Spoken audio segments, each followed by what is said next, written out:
Hola amigos de YouTube, les voy a enseñar cómo hacer un avión de papel normal. Primero, doblamos, agarramos una hoja de papel normal,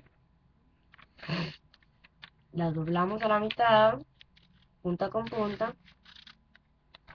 bien, muy bien. Y me voy a enseñarles cómo. Después va así, le enderezamos,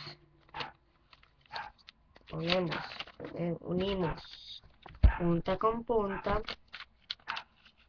y aquí y aquí. Pues doblamos aquí y doblamos al otro lado, así. Doblamos a la mitad, doblamos de aquí y aquí,